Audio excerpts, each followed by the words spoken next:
गोरखपुर में एक नया एथेनॉल प्लांट शुरू हुआ है, जिसका उद्घाटन मुख्यमंत्री योगी आदित्यनाथ ने किया है।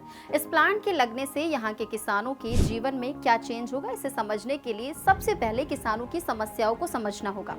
आप समझिए कि उत्तर प्रदेश पूरे भारत में सबसे ज्यादा गन्ना पैदा करता है। 2023 से 2024 में करीब 50 लाख किसान गन्ने की खेती कर रहे थे और उत्पादन करीब 2300 लाख टन रहा। इतना प्रोडक्शन होने के बावजूद भी किसान परेशान है और इसके पीछे कई वजह है।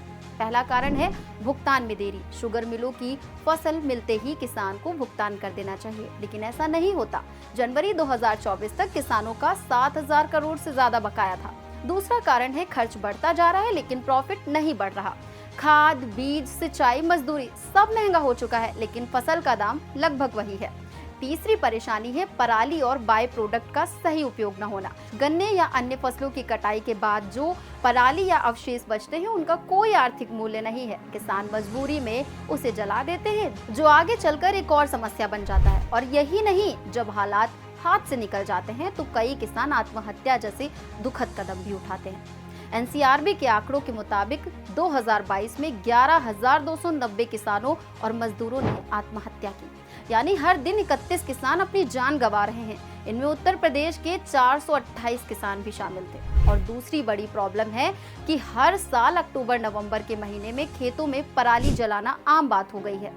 इससे हवा में पीएम यानी पर्टिकुलर मैटर 2.5 और PM10 जैसी माइक्रोस्कोपिक टॉक्सिक पार्टिकल्स फैल जाते हैं। WHO के अनुसार PM 2.5 का सेफ लेवल 25 माइक्रोग्राम पर क्यूबिक मीटर होना चाहिए, लेकिन यूपी के कई शहरों में ये स्तर 200 से 300 तक पहुंच जाता है, यानी सेफ लेवल से 10 गुना ज्यादा। CPCB यानी सेंट्रल पॉल्यूशन कंट्रोल बोर्ड के आंकड़ों के मुताबिक लखनऊ, कानपुर, वाराणसी, मेरठ ये शहर हर साल खतरनाक वायु गुणवत्ता में गिने जाते हैं। इससे सबसे ज्यादा असर बच्चों, बुजुर्गों और सांस के मरीजों पर पड़ता है। अब इन सारी परिस्थितियों के बीच 6 अप्रैल 2025 को गोरखपुर के गीडा सेक्टर 26 में केयान डिस्टिलरीज प्राइवेट लिमिटेड के एथेनॉल प्लांट का उद्घाटन हुआ। इस प्लांट में गन्ना, मक्का और चावल जैसे अनाज से एथेनॉल तैयार किया जाएगा। इसकी शुरुआत 3 लाख लीटर प्रतिदिन की क्षमता से हुई है, जिसे आगे बढ़ाकर 10 लाख लीटर प्रतिदिन कर दिया जाएगा। इससे लगभग 4000 लोगों को रोजगार मिलेगा, डायरेक्टली एंड इनडायरेक्टली तरीके से। यानी ये सिर्फ एक फैक्ट्री नहीं, बल्कि पूर्वांचल के किसानों के लिए एक बड़ा अवसर है। किसानों को पैसा मिलेगा, पराली नहीं जलाया जाएगा तो पॉल्यूशन कम होगा, एथेनॉल को फ्यूल में यूज किया जाएगा तो उधर भी एनवायरमेंट क्लीन होगा। तो एक साथ कई प्रॉब्लम सॉल्व होने जा रहे हैं। इसे पॉइंट्स में समझे तो किसानों के लिए नया बाजार, यानी अब किसान सिर्फ शुगर मिल पर निर्भर नहीं रहेंगे। मक्का, धान और भविष्य में गन्ने के बाय प्रोडक्ट से भी कमाई होगी। दूसरा है पराली का बेहतर उपयोग।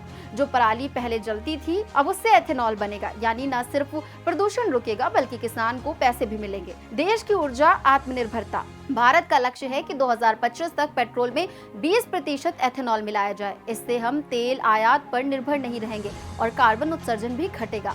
चौथा है ग्रामीण विकास। ऐसे प्लांट बनने से गांवों में रोजगार बढ़ेगा, उद्योग आएंगे और लोग शहर छोड़कर गांवों में काम करना चाहेंगे।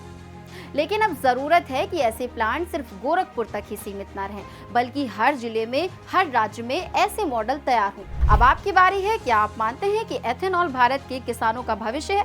कमेंट करके जरूर बताएं। अगर ये जानकारी आपको अच्छी लगी हो तो वीडियो को लाइक करें, शेयर करें और चैनल को सब्सक्राइब करना ना भूलें। धन्यवाद।